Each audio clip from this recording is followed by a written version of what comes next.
So let's see. Since the last time we kind of talked about Iran, the deal seems to be going through. It seems like we're going to get something. The memorandum of memorandum of understanding, or memorandum of understanding for the memorandum of understanding, seems like it is going through.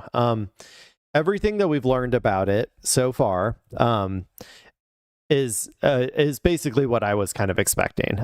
It looks a lot like the 12-point original memorandum of understanding that Iran had put out there, including, reparations, opening of the Strait of Hormuz,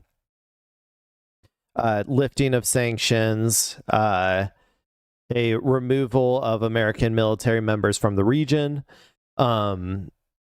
Like I can't remember everything that was in that original memorandum, but yeah, it looks like it's looking a lot closer to what I was expecting, like a lot closer to what Iran has been saying than now. We don't have the full text yet. Oh, and then also obviously the Lebanon front, which I'll talk more about that in a sec. Yeah, like I said, it looks a lot closer to like what Iran was wanting, and subsequently, the entire media apparatus seems to be freaking out a little bit. Now, we don't know what the actual text is going to end up looking at. The key things that I'm looking for when it comes to the actual text, when it does come out, and what I'm going to be hoping we get some information on from some of these videos is like, how detailed is the Lebanon part, right? Does it include a full withdrawal of Israel from Lebanon? Because if that's not a part of it, then I got news for you. I don't think this is going to go that far. But then there's like the ordering, how, like, when does Iran get these things, under what timeline are they getting them, under what assurances are they getting them, what, like, all of these types of things are going to be very, like, I'm going to need to see the text of the document to know for sure, but it does feel to me like this is leaning towards being a big fat W for Iran and a big fat L for our big beautiful boy. So anyway, let's go ahead. Let's start with this video. This is around this is at the G7, where all of America's pedo billionaires go like once a year to discuss how they're going to, to discuss with all of their fellow Epstein associates how they're going to rule over the world as if they are God kings. That's kind of how I feel about the G7. So, but anyway, with that being said, let's watch this video. Hopefully Trump will give us a little bit more info. This is Trump answering some questions, I believe, at the G7.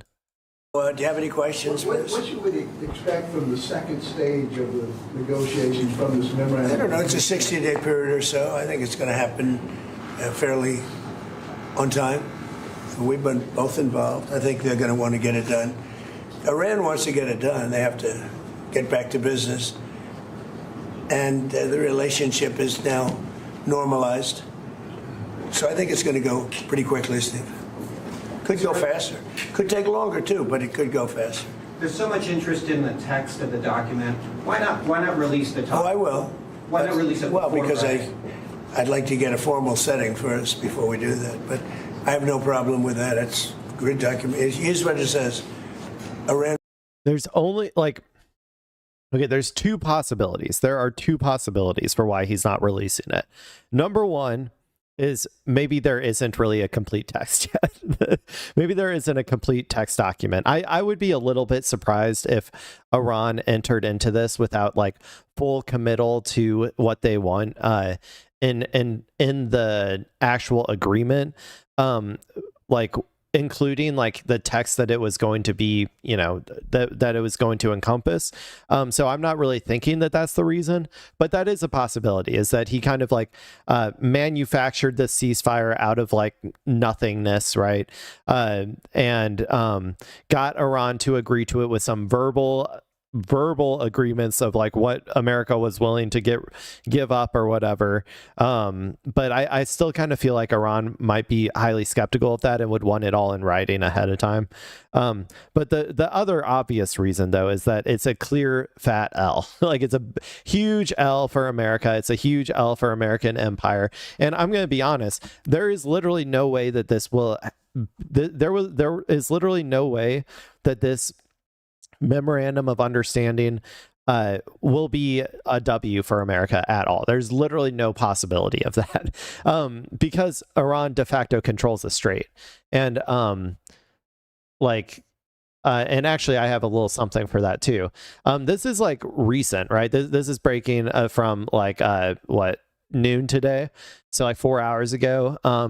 But this is like a CNN like official, or like a CIA, sorry, like a CIA official in the military, or like in the military industrial complex, a US official is what it says, saying to CNN, we have now handed Iran de facto control over the strait, a weapon more powerful than any nuke. And this, it says, breaking U.S. intelligence assesses that Iran now is capable of closing the Strait of Hormuz at will, with no means for the U.S. military to reopen it.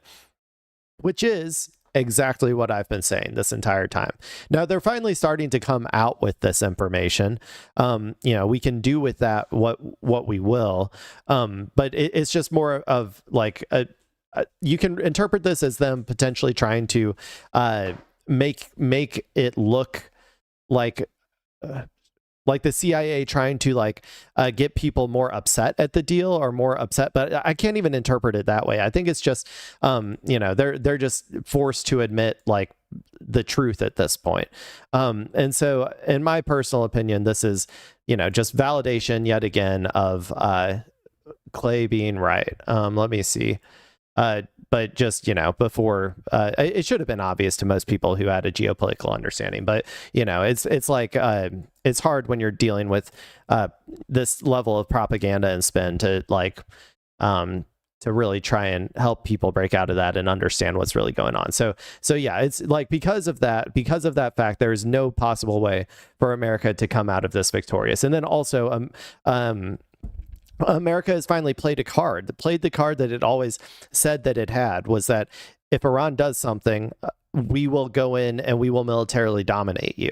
Like, that was a card that America always had. And Iran has been preparing for that for a long time.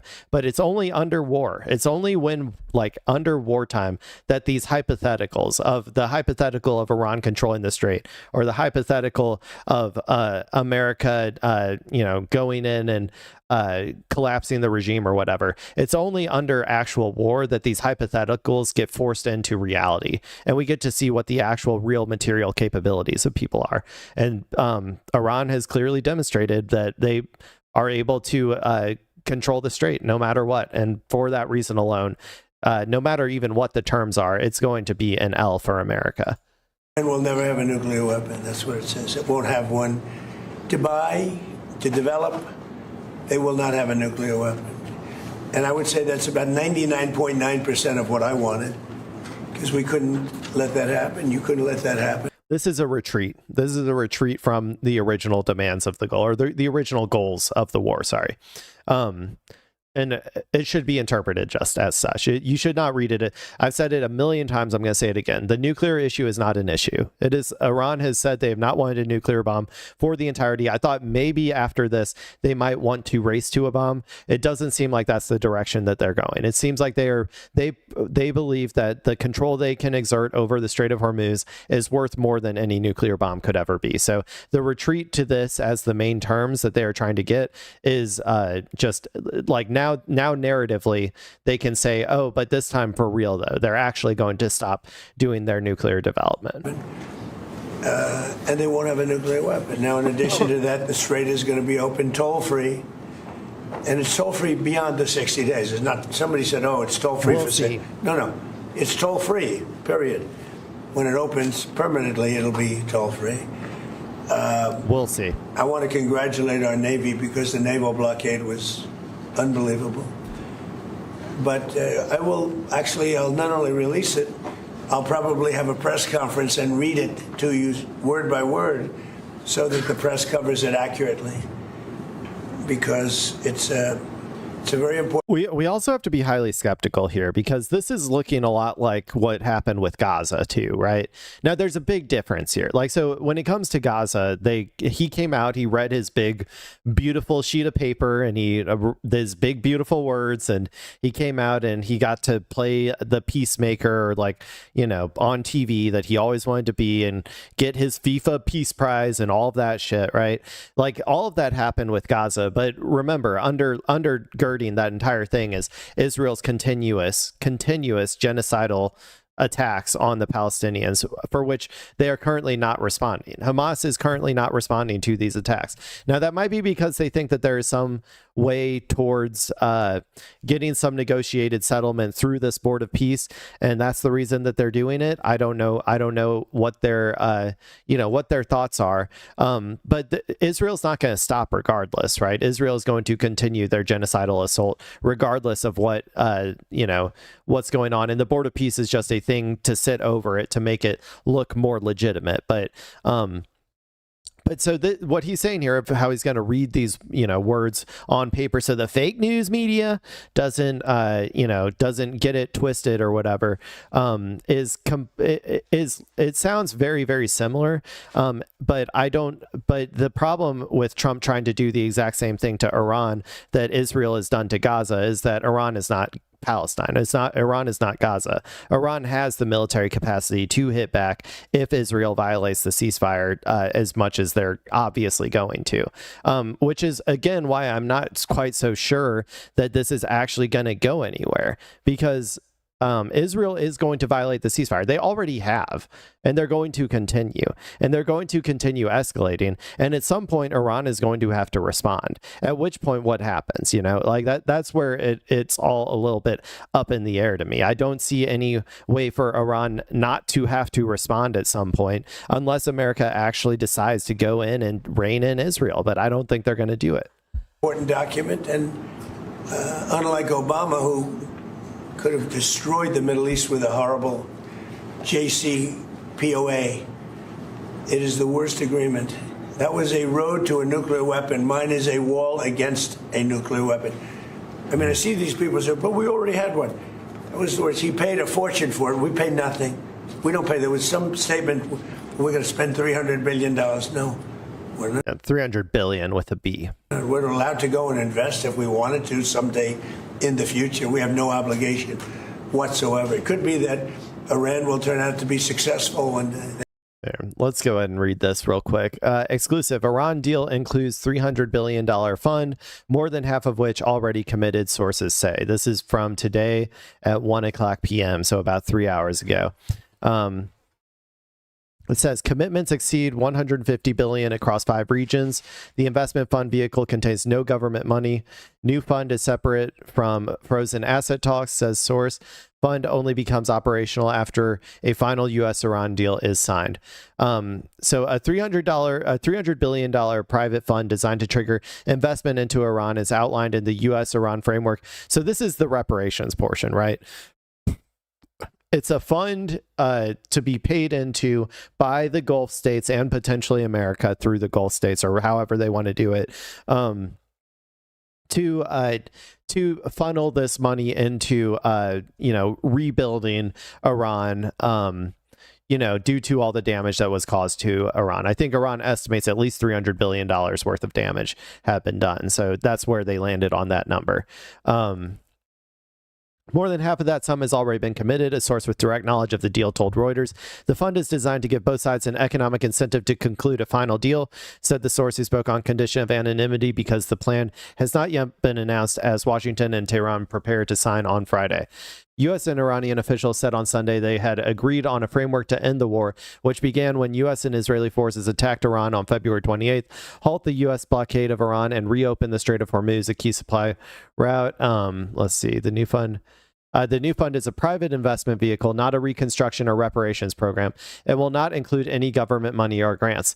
That's what I'm saying is this is all just words. Like this is all just like rhetorical trickery to like try to sell it. It says not a reconstruction or reparations program, but that is what it's going to be used for. Like it's a the source said, adding that companies based in the US, the Gulf Arab states, Asia, South America, and Africa have agreed to commit financing.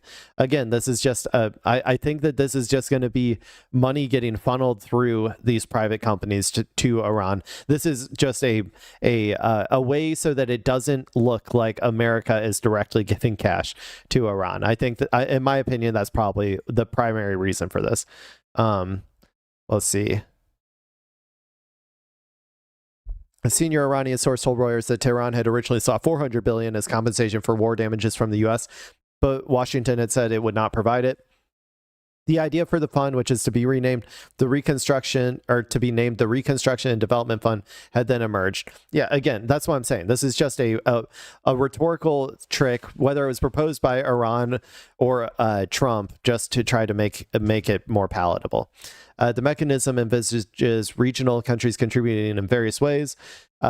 These include securing loans, establishing credit lines, or directly financing the reconstruction of sites damaged in the war, including facilities such as Mubaraka steel complex, refineries, airports, and more broadly, infrastructure affected by the conflict.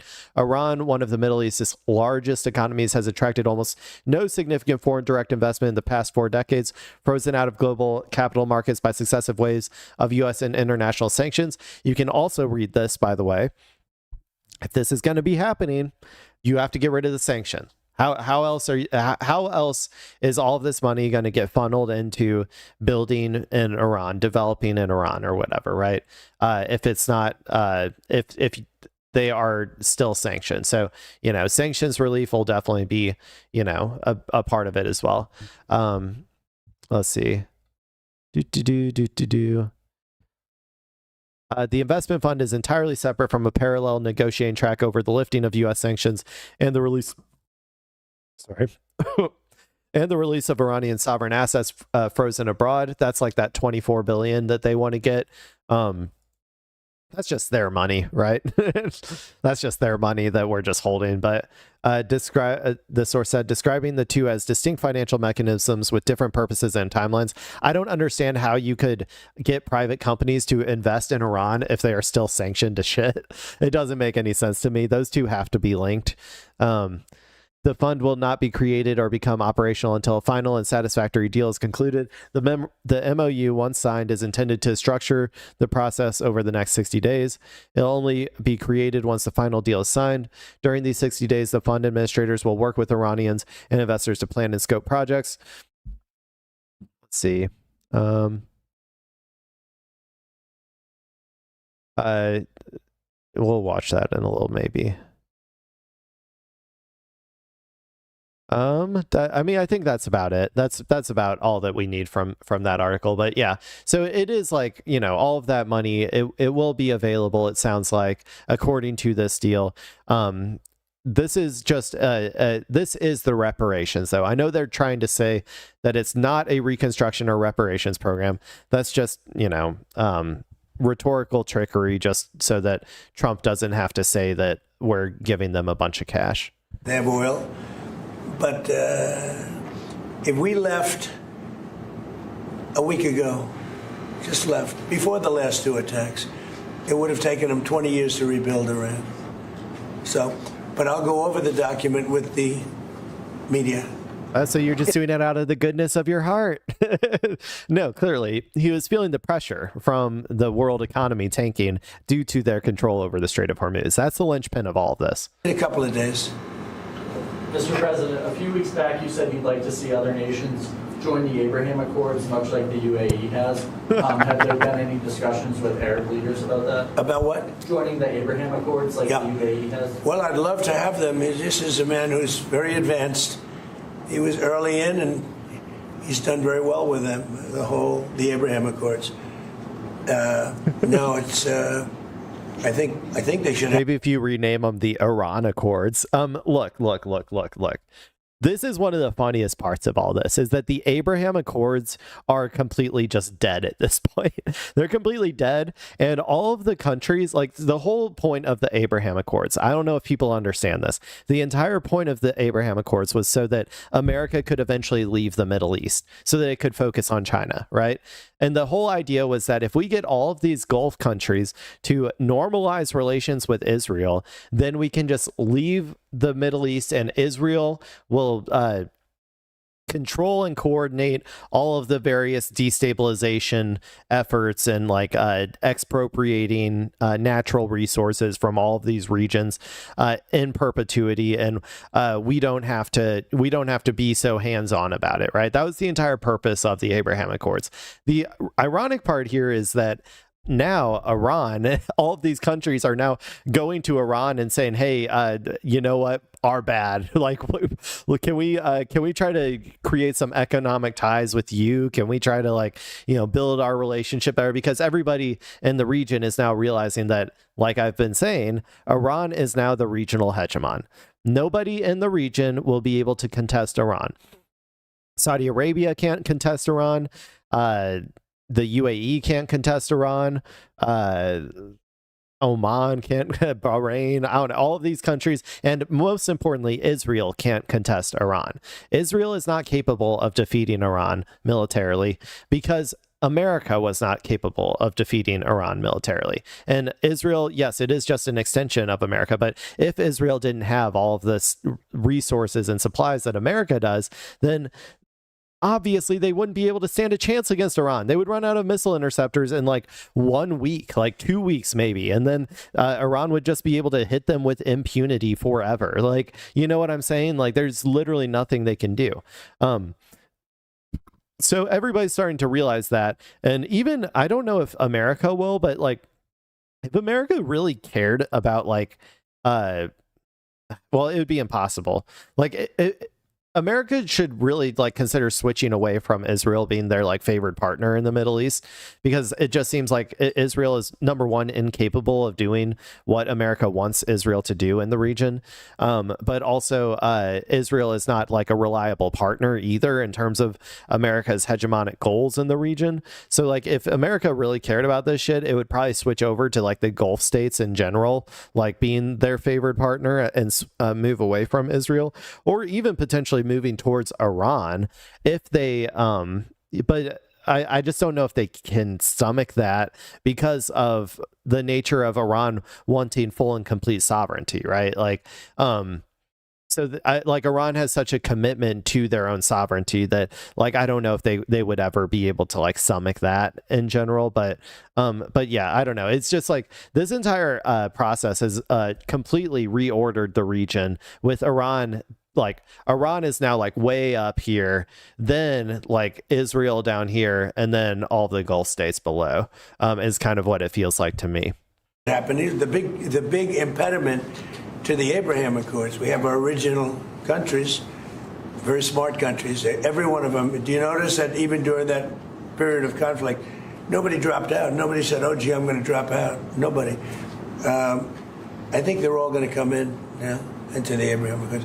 The only conflict was a place called Iran. And I understand that, you know, it's a little bit tough when people were afraid of Iran. But I think they're going to all start coming in now. Yeah. Good question, actually. Mr. President, what do you say to Republicans like Senator Lindsey Graham, who is skeptical of the MOU? Lindsey is skeptical? Yes. I'll have to talk to Lindsey. He'll be in big trouble. Lindsey's good. Lindsey's fine. He's not skeptical. He's just fine. Look, this agreement covers something very nicely. We're not paying for anything. We're not doing anything. The markets now are higher than they were when we started. Remember that. Congrats. The stock market now is 2,500, maybe even more than that, points higher than it was when we said. It's pretty amazing.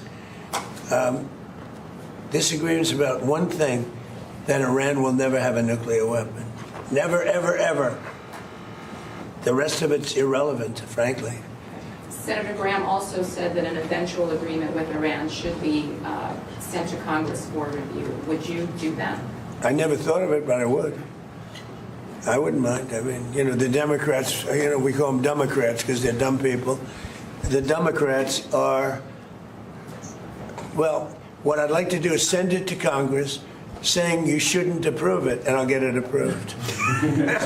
Whatever I say, they want to do the. Oh, he's saying they're just it's opposite day. We got you. We tricked you. Yeah, this is stupid.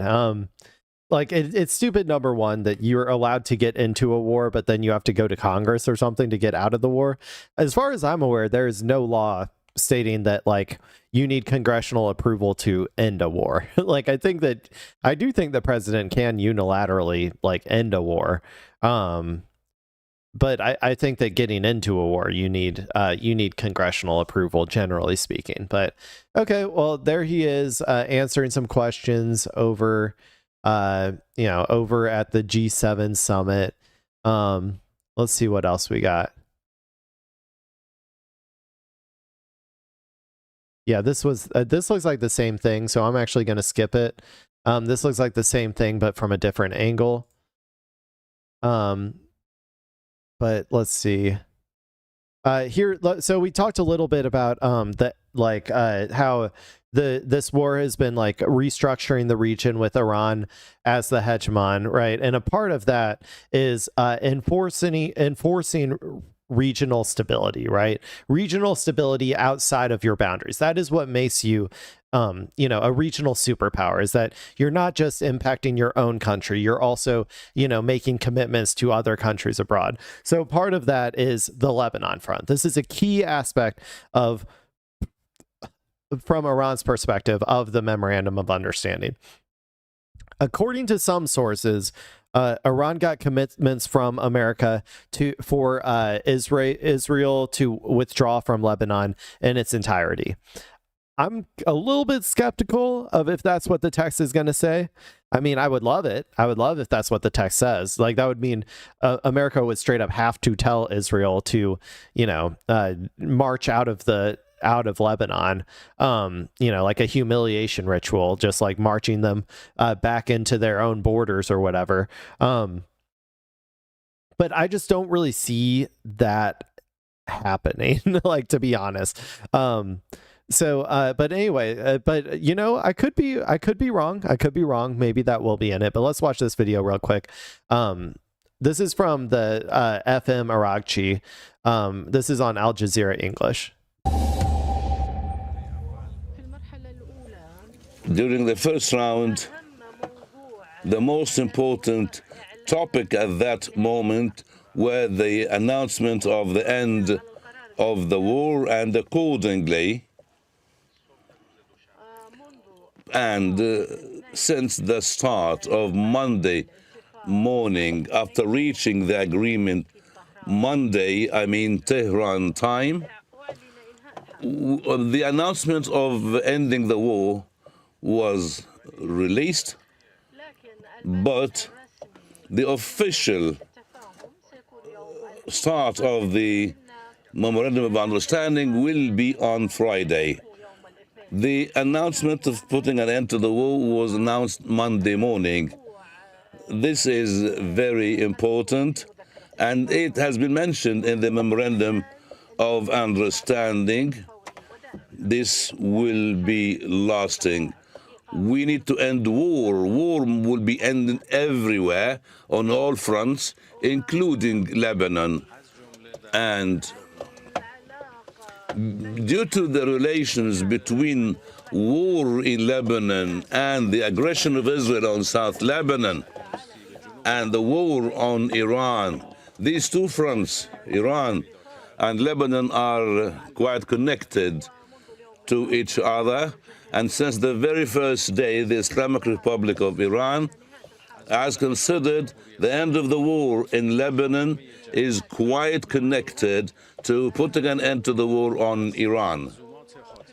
And at the time where we reached an agreement regarding a ceasefire, the truce was announced on all fronts, and we were confirming the Lebanon front as well. Now, we can say that the end of the war in Lebanon will be also connected and related to the end of the war on Iran. I'd like to say something now, and I want to confirm that. From our point of view, the parties of the Memorandum of Understanding, America, Israel, one side, and Iran, the second, and Hezbollah, the second front.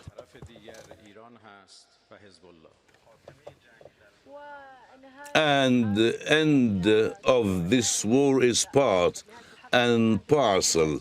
Lebanon and Iran, they are quite related. End of the war will be the end of the occupation, and without retreating and withdrawing from the Lebanese occupied territories, then there will no be an end of the war. So any military attack from the Zionist entity against Lebanon from now on will never be accepted. The continuation of the Israeli occupation to Lebanese territories is a violation of the Memorandum of Understanding. Okay, well, that's the FM. That's the foreign minister. And he is saying explicitly that the occupation and the withdrawal will be a portion, like will be a part of the Memorandum of Understanding, which is an explicit difference from what Israel is saying right now. And there's been multiple times in the past where Iran has said Israel and Lebanon are a part of the memorandum of are a part of the ceasefire, and Israel just violates it anyway, right? So it's possible that that's going to happen again. The question is always then, what does Iran do? Iran would need to strike Israel if that happened, or shut down the Strait of Hormuz again if that happened, which is, potentially possible. At which point, what does America do? America will, I assume, try to protect Israel. I don't know if America would reimpose its secondary blockade or not. I don't know. This is where I'm like, I still don't see how this actually happens unless the Israelis are straight up forced to leave from Lebanon. Like America says, we're going to withhold arms and stuff if you don't do it. So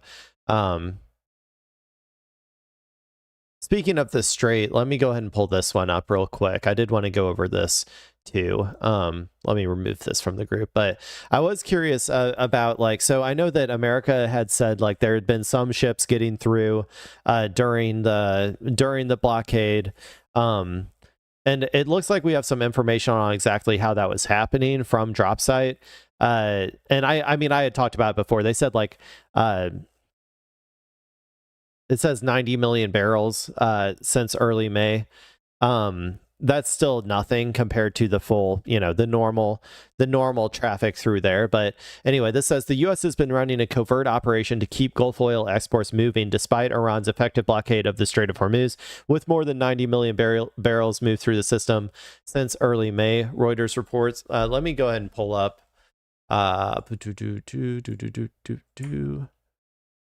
Let's see what this looks like. I forget how many there are normally. Where does it say? The normal daily average is 60 ships. But where's the daily throughput? Is this DWT? What's that stand for?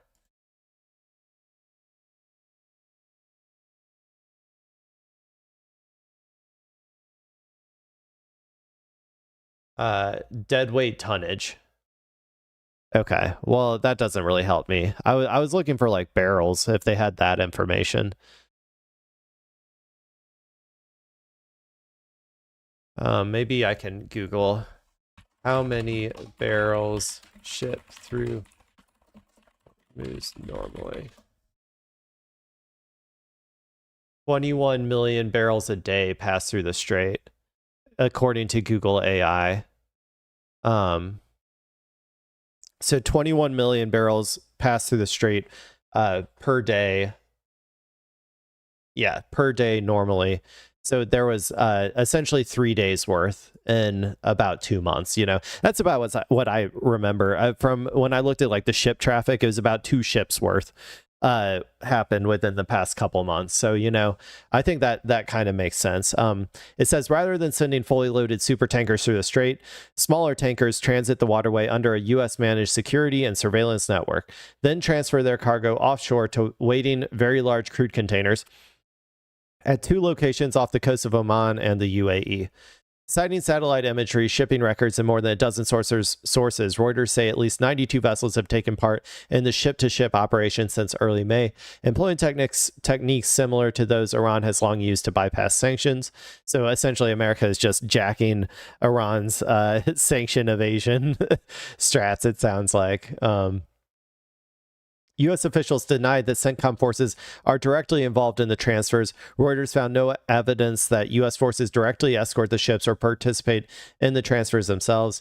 Energy Secretary Chris Wright said last week that the U.S. military has helped restore the flow of roughly 7 million barrels of oil per day out of the Persian Gulf. That can't be right. 7 million per day?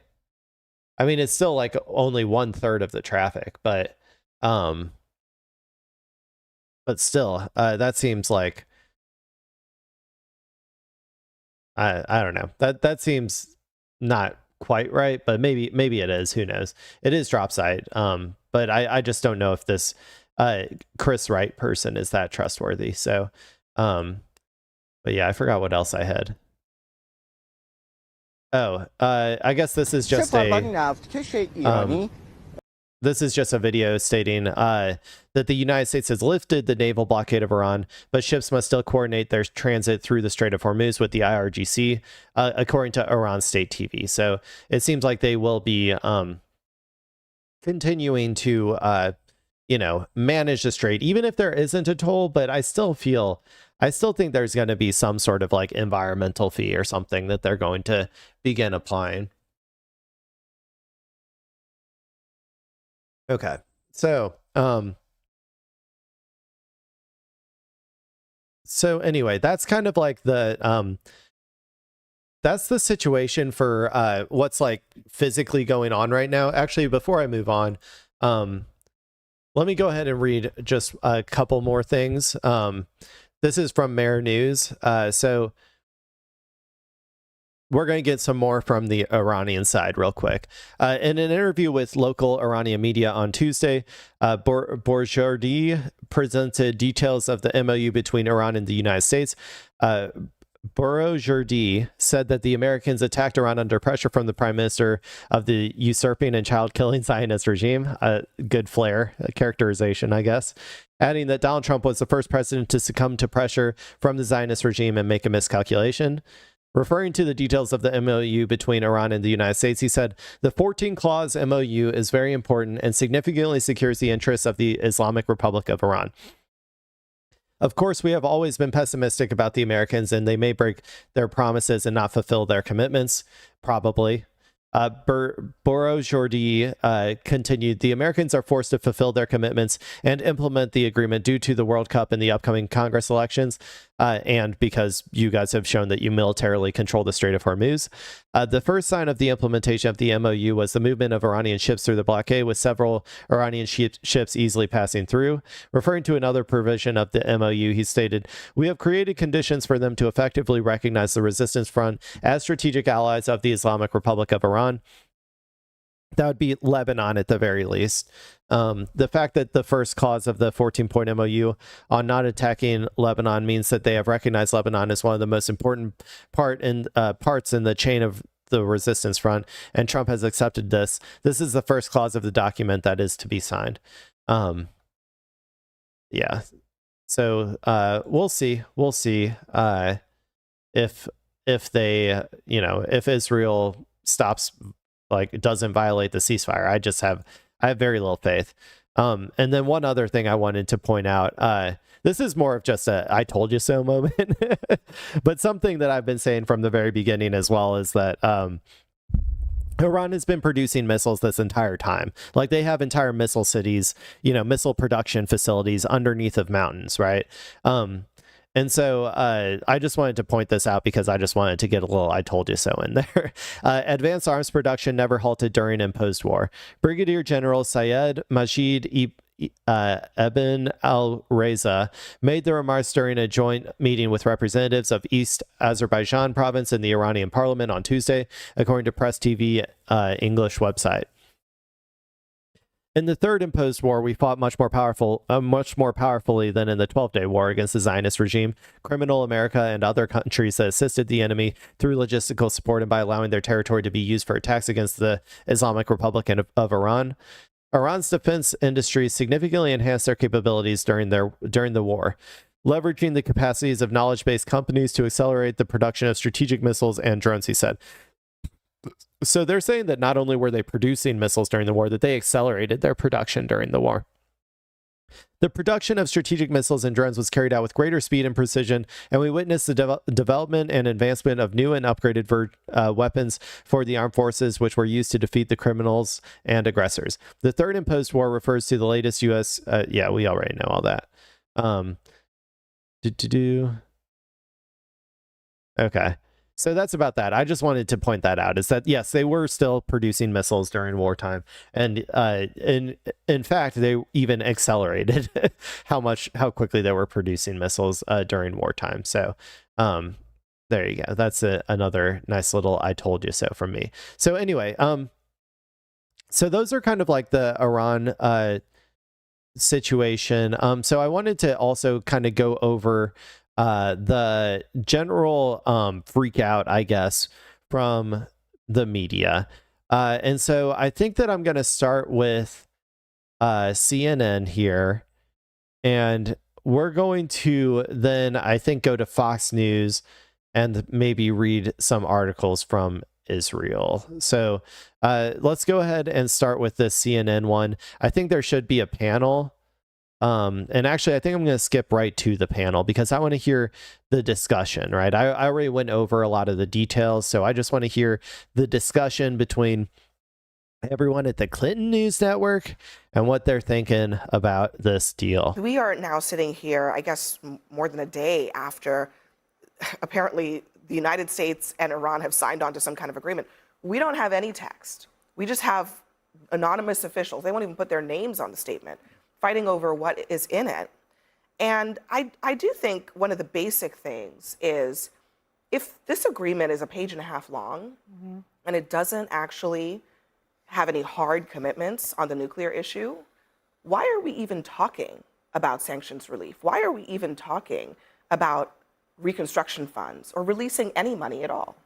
Well, we're talking to them because we want this conflict to end and we want to get to an ultimate goal where Iran doesn't have any or the capacity to make any nuclear weapons. That is the principal goal. That's number one. Number two, it would be wise for the administration. Has Scott Jennings always just been this much of like a State Department propagandist? I'm always a little bit how much, like, because I thought that he would have been more like ideological on this sort of stuff. It feels like he always just goes in line with whatever the Trump administration or the State Department talking points are. I guess I'm a little bit confused about how he usually behaves in these things. But anyway, it just sounds like he's kind of just rattling off the talking points that he got from the boss. Any nuclear weapons. That is the principal goal. That's number one. Number two, it would be wise for the administration to put this document out for everybody to look at. And they ought to do it as soon as they can, both for their allies who are interested, but also for the American people, because we've gone to war here. The American people deserve to know how this is going to come to an end. I want to know. Number three, I talked to the president on Sunday, and he was, telling me he was about to sign something with Iran, and he did. And he was excited to get the Strait of Hormuz open. But he said something very important to me, which is, look, if they don't follow through on their commitments, we will start hitting them again. He's clearly not taken further military action off the table. So we have some miles to travel down this road. To what end, though? To what end? We'll always end up at this exact same point at some point in the future. It's pointless. I mean, you know, don't get me wrong. I don't see it not happening. What I predict is more likely to happen is that Iran is going to strike Israel. America is going to protect Israel, but potentially try to stop Israel from doing any sort of retaliation against Iran. I think that something like that might happen, or is more likely than America getting brought back in, because it really does feel like Trump is like done with this at this point. I don't know if he has the will to go back into doing like airstrikes again or whatever. The next mile will be on Friday when there's a formal signing. For the people who don't trust Iran, look, I agree with you. I think an Iranian signature is worth very, very little, but it could be worth something if the president keeps this Middle Eastern coalition together. What is your understanding of what this deal actually accomplishes?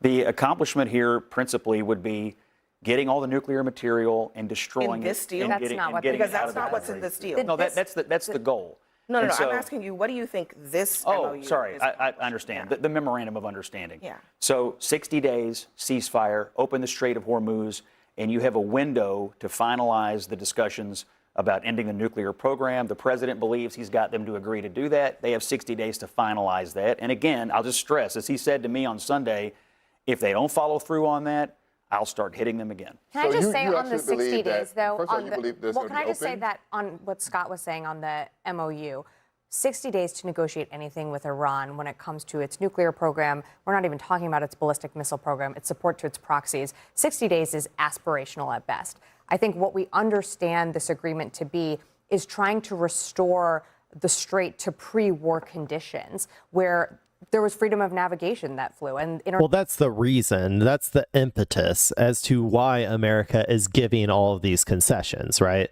It is because Iran has controlled the strait.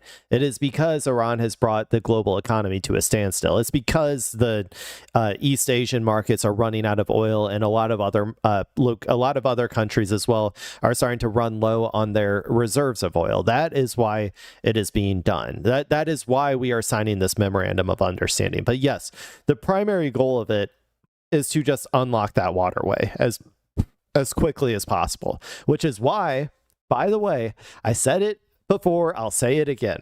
The stupidest geopolitical strategic decision I've ever seen for Trump to re-blockade the strait after Iran said that they were going to open it up, because that would have given him infinite leeway to drag this out as long as he wanted and to potentially not agree to some, terrible capitulation or whatever, or like not as much of a capitulation if he had decided not to do that. But he listened to the fucking Israelis who told him to just keep the secondary blockade on even after Iran removes their blockade. And so then Iran said, nope, we're just going to put it back up then.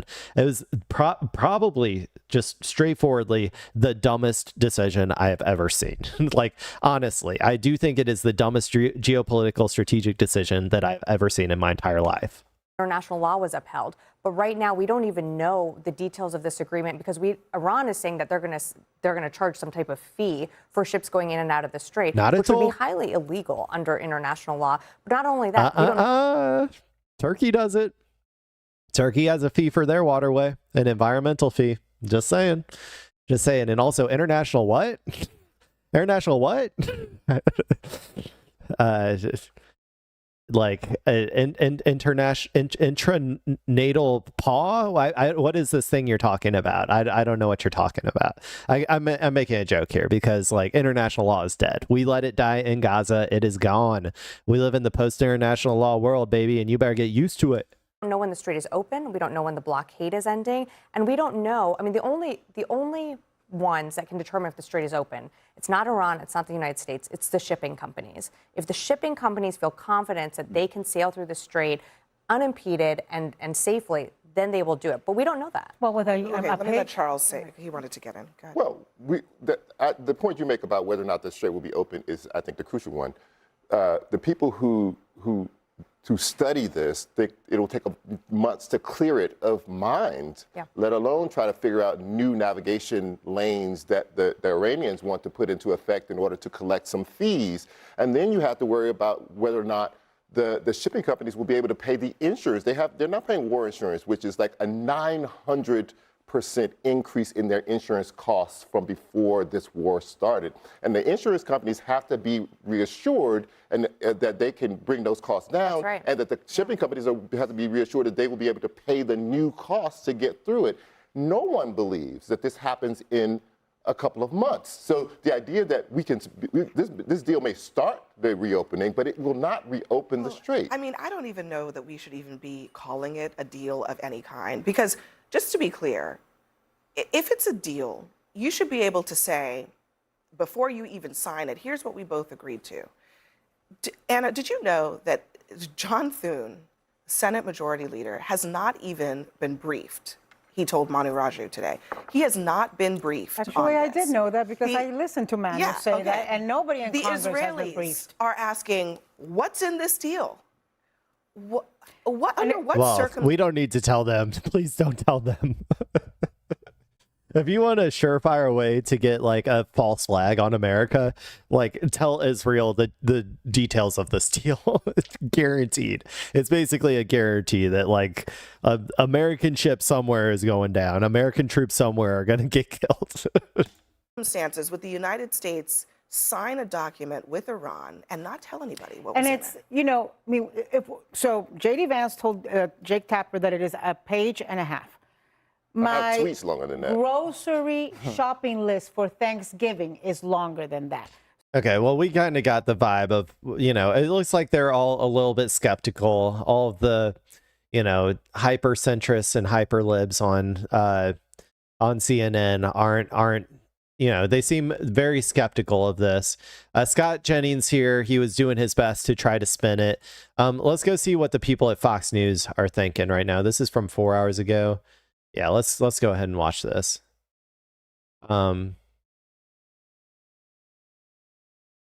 Let's see. I think I'm gonna go ahead and start with like right around here. We'll listen to Trey, Tel Aviv Trey, talk about this. Well, I'm also gonna look and see if there's anything new from Fox News up. As journalists, we must continue to ask difficult questions about this agreement. One of those questions is what if? What if the Iranians are unwilling to make those concessions at the negotiating table as it relates to their nuclear program? Yeah, guys? It's a great question, and no doubt one that's going to come up at this G7 summit today and into tomorrow. And we are awaiting President Trump's meeting, Trey, with the Emir of Qatar. Could happen any minute now. But when it comes to Qatar, it's a complicated country to dive into and think about because they have been a great mediator in all of this, but at the same time, they were also a safe haven for top Hamas leaders for a while. So how should we view Qatar as a player in all of this? Yeah, the Qataris played a critical role in getting this deal across the finish line. A diplomat familiar with the situation told Fox News the negotiating team from Qatar was in Tehran ultimately when this deal was reached. And they have acted as a backdoor intermediary for the United States to work on some of the finer details. I do want to give you some new information, though, that we're getting from Iran's foreign minister, who spoke from Tehran just in the last 2 hours. And he said this as it relates to the issue of Lebanon in this agreement. Well, if he's just going to be doing what I'm doing, I was hoping, I want more like, you know, meltdowns, right? That's what I'm looking for right now. All right, President Trump is about to cap. Here, let's see if this one. Okay, let's see what an expert is thinking from Fox News's perspective. So, let's see. So here's the response, right? I assume we already watched that video of Trump here. Let's see what this guy's analysis is going to be. We get a fortune for it. We pay nothing. So we don't know if we can compare it to the JCPOA, but certainly a lot of people are rushing to do so. Should they just hold their fire until we know what's in it? Well, John, it's great to be with you. Yeah, we should all just hold our fire. We should get a chance to see this document just as soon as possible. Everybody's out telling stories. The Iranians are out telling stories. The Israelis are out telling stories. There's reporters who think they've got the latest scoop. Let's see what the document actually says. President Trump can't go back to the JCPOA because he's already done far more than Barack Obama ever did, right? The Iranians are far, far, far away from a nuclear weapon compared to where they were when President Obama and Secretary Kerry and Robert Malley and Wendy Sherman signed a horrible deal that put the whole world at risk. And so we're already in a better place. What I hope is that the stories that there's going to be a lot of money transferred to the regime because we think they're going to become a normal nation and they're going to give up their desire for a nuclear weapon. John, I must say my interactions with the Iranians, my observations are that is not happening. They do not want to be a normal nation. They're not sorry for what they've done for the last 47 years. They are theocrats still intent on the destruction of Israel and the United States of America. And so we need to take down their capabilities. That means no money. That means an effort to make sure that it's very difficult for the regime to continue to kill its own people. If the deal can achieve that, it will have been a successful outcome and a worthy campaign by President Trump and our military. To your point there about the money and whether or not Iran should receive any, we hear that somewhere built into this deal, there's this idea of an up to $300 billion fund that would be fronted by Gulf nations to help Iran rebuild infrastructure, oil infrastructure, electricity infrastructure, if they play ball and they fundamentally change as a nation. Here's what the vice president said about that this morning. You see the propagandists who are saying, here are all the things Iran gets. And the fine print, which actually the big print in the actual agreement is, they don't get any of that stuff unless they totally transform themselves as a country. And if they do, that's a huge win for everybody, for the region. If they don't, no skin off our backs. I mean, obviously, it would be a huge win for the region if Iran were to fundamentally give up its terrorist ideologies and its death. See, this is why it's stupid, though, because that's not a look. Terrorist is something that we as America define people as, right? It is our definition, okay? They do not consider themselves terrorists. In fact, they consider us terrorists. You know what I'm saying? Like, they have terrorist ideology in the same way that we have terrorist ideology, right? Honestly, I think our ideology is probably closer to terrorism than their ideology. If you want to go like definitionally or whatever, I've long said that I don't even believe that terrorism is like a valid it's just it's a tool, it's a rhetorical tool in order to invalidate violence, right? Usually to invalidate resistance violence. And in that way, it is no different than calling someone a savage, right? Like when Americans called the indigenous people of America, they called them savages, right? And so if you're, so when you're talking about this, this imposed definition of them being a terrorist regime, the reason that we impose that definition is because they are a sovereign country who has resisted American hegemony, right? If Iran fundamentally decided to allow America's pedo billionaires to come in and take as much, skim as much super profits off of the top of their gas fields as they possibly can, and make trillions of dollars or whatever off of it, and started giving all of that to America as opposed to using it to fund their own society or whatever, or allowed America to put their military bases all over their soil, all of these other Gulf states, in order to subjugate themselves essentially to America, just like all of our other vassal states, including the Gulf states, including the EU, including Japan, including South Korea, right? If they did all of that, then they would lose the terrorist moniker and it would all be hunky-dory or whatever. That we apply, it's the order of operations is wrong. First, they want sovereignty. They do the Iranian Revolution, then we call them terrorists, and they will not. We will not be able to we're not going to stop calling them terrorists until they fundamentally submit to American hegemony, which they have fought back militarily and won their freedom. So why would they do that? So these people are never going to stop calling them a terrorist, no matter what changes to their society they make. If they swapped it over from an Ayatollah system to a president that's elected through democracy or whatever, right? They wouldn't change their opinions on Iran until they allow America's pedo billionaires to come in there and start extracting resources.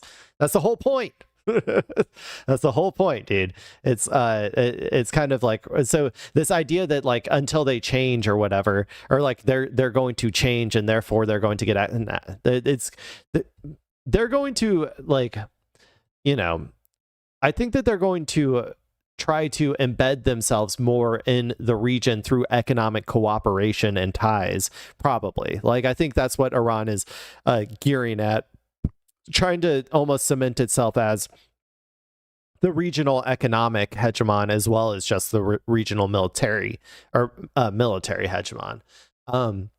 So like I feel like this stuff, you know, it's another one of those things like the nuclear issue where like it's not like a real thing. It's like they're going to give up on terrorism or whatever. That like that's a rhetorical device that can be both true and untrue at the same time, depending on what you need at the moment. So like I don't know. I think that honestly, that's all just like rhetorical trickery that these people are probably reading way too much into. To America and Israel mantra and become a functional member of the community of nations. But as you point out, there's very little chance of them doing that, which would mean, I guess, that there's very little chance of them getting any access to this fund.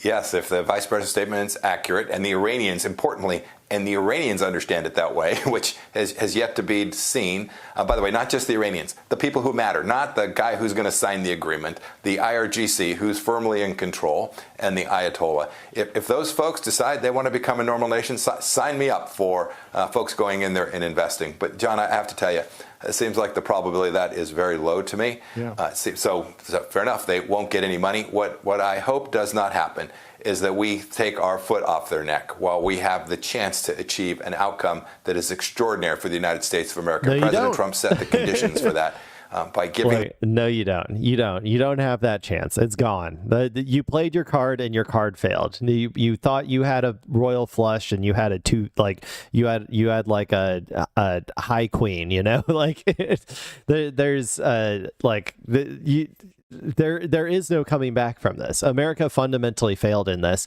And the funniest part, this is the funniest part, is that the reason that they failed is because they followed Israel into this war. Like Israel finally got the war that they always wanted, the war that they've been gearing up for, that they wanted America to fight Iran for them, because obviously they're not capable of fighting Iran by themselves. They wanted America to fight Iran for them, and they've been trying to do this for decades, and they finally got it to happen. But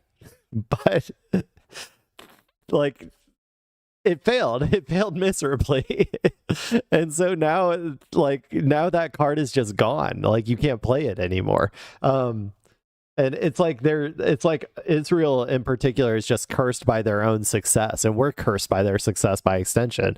Like their successful lobbying efforts and their successful infiltration of the American government has just like, you know, produced these terrible outcomes. It's the same, dude. It's no different than what's going to happen inevitably when it comes to their constant expanding into all of these territories. Is that, you know, they just keep on like.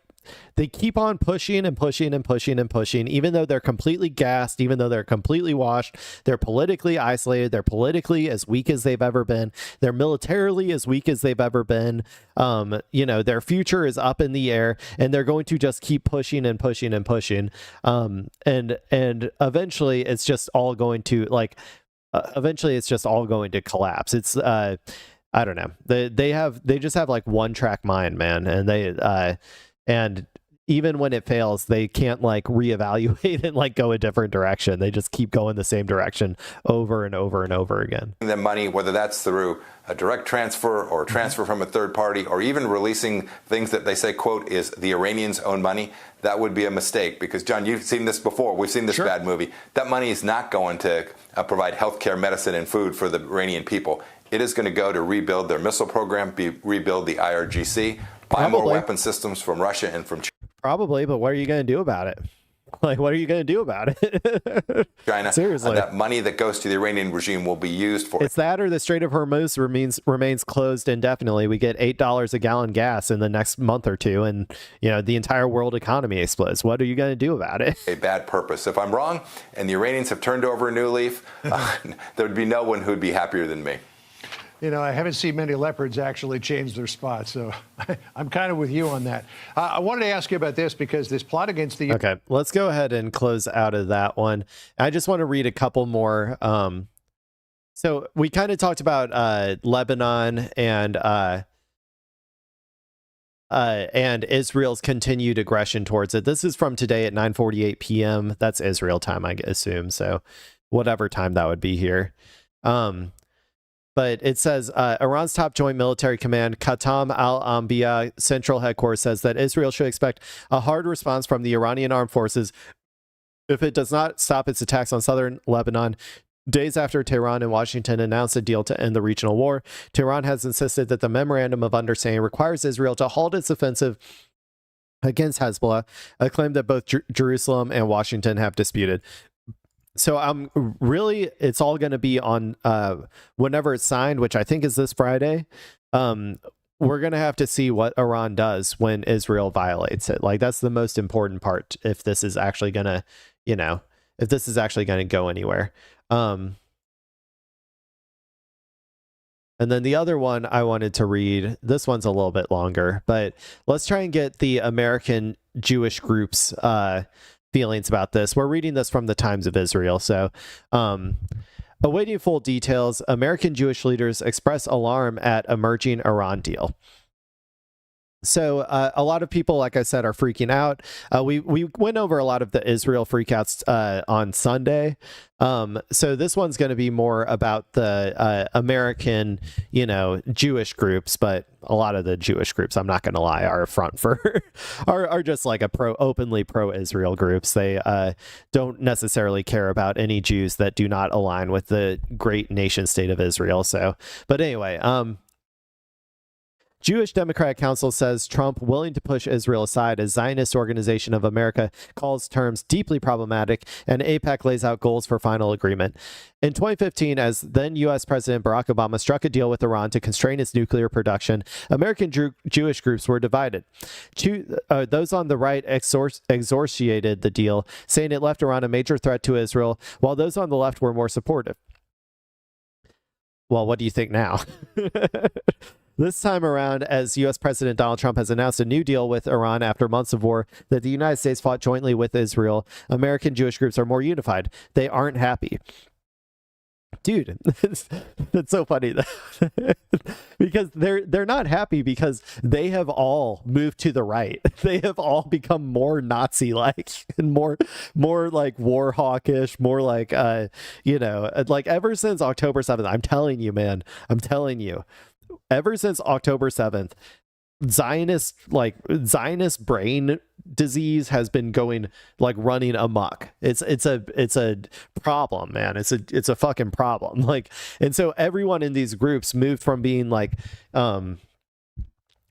liberal except for Palestine, or like progressive except for Palestine, to just being straight up like right-wing fascists. They're like, no, throw everybody who criticizes Israel, throw them in the gulag. We need them locked up. Every pro-Palestine protester on campuses needs to get beaten by cops and thrown in jail. Like they have all started to align with the Trump administration and their goals of deporting anybody who like mildly critiques Israel. Like they have thrown away all of their progressive values, all of their liberal values, and they have turned into just straight up right-wing fascist aligned like people. Like it's insane.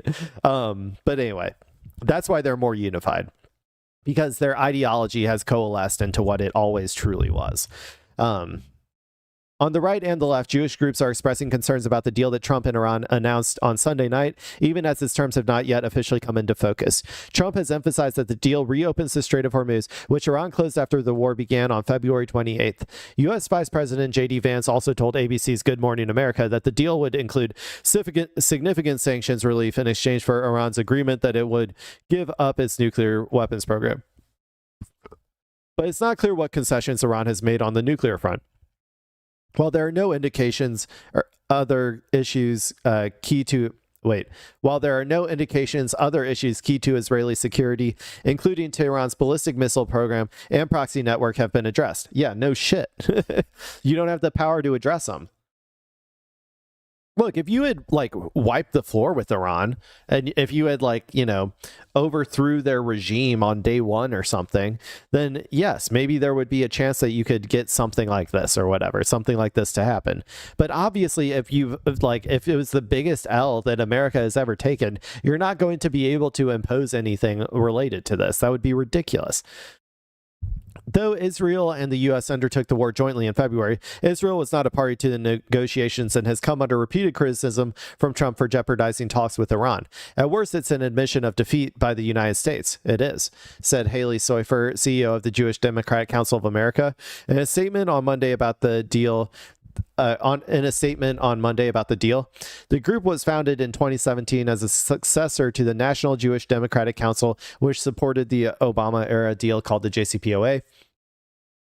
Soifer added, Donald Trump was so desperate to get a deal with Iran that he was unabashedly willing to push Israel's side, demonstrating yet again that Trump has no loyalty or commitment to anyone other than himself. That's not entirely true. That's not entirely true. While maybe some Democratic, president or something would have followed Israel into a ground occupation, maybe, right? That is possible. The fundamental problem here is that Iran controls the Strait of Hormuz. Nobody can solve that problem. America couldn't solve that problem. Israel couldn't solve that problem. Nobody could solve that problem. That creates a domestic pressure not just a domestic pressure, but a global pressure that is unmaintainable. It was always going to cause America to have to give up at some point, okay? This is just when America decided to give up, okay? That's what's happening right here. The right-wing Zionist organization of America, meanwhile, expressed gratitude to Trump for taking on Iran, but reacted to the deal as it had to the JCPOA with great concern. We call on the administration to disclose the terms as soon as possible, President Morton Klein said in a statement. However, the little that we know is deeply problematic. Klein's statement outlined a host of qualms based on reporting about the deal's possible conditions, including about signs that Trump had agreed to a deal that omitted terms that Trump previously said repeatedly were essential for a U.S. agreement. It makes no sense for the U.S. to immediately give up its pressure on the Iranian regime.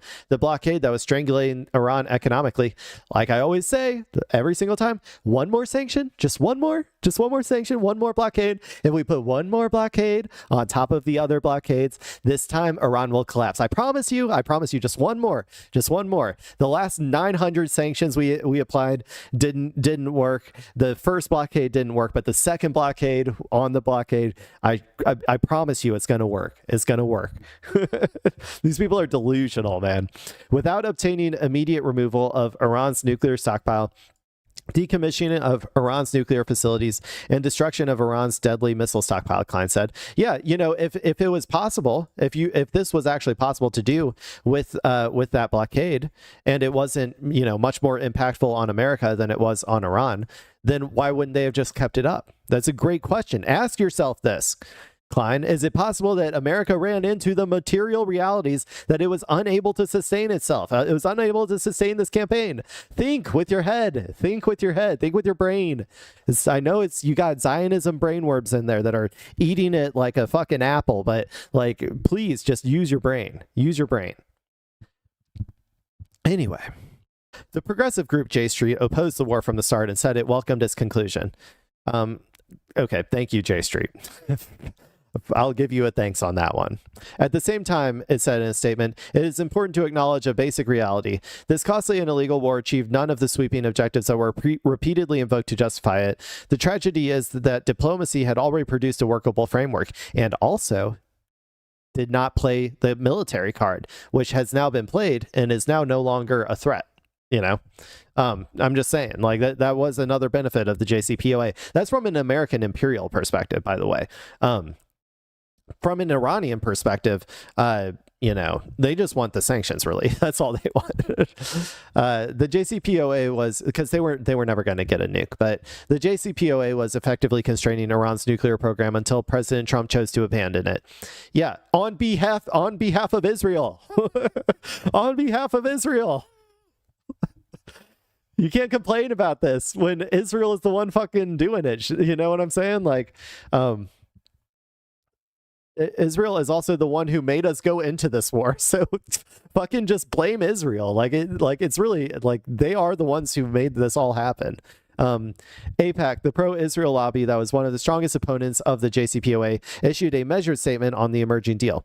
We look forward to learning the full demands or the full details of the framework for these negotiations, including whether the deal preserves the sovereign right of our democratic ally Israel to this is something that always is like, it breaks my brain. I'm like, you guys are Israel. So when they talk about like Israel in the third person, I'm like, are you talking about yourself in the third person? But then I'm like, oh wait, AIPAC is nominally supposed to be a US based organization. So that's why I always get so confused. I'm like, it's just a Israeli, like, you know, a Israeli influence machine or whatever. So that's why I don't know, I get so confused about that. But including whether the deal preserves the sovereign right of our democratic ally Israel to respond to the security threats it confronts, the statement said.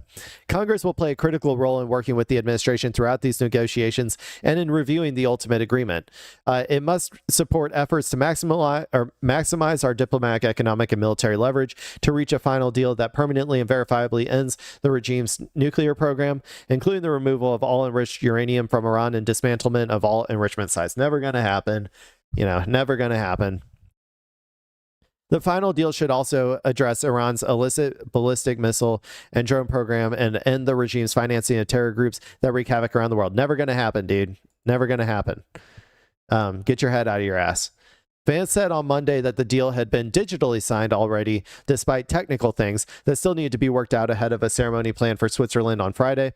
Speaking to U.S. media, he said he believed the terms were being mischaracterized and the deal would result in an Iran without nuclear ambitions. Yeah, just like they had before the war. No nuclear ambitions.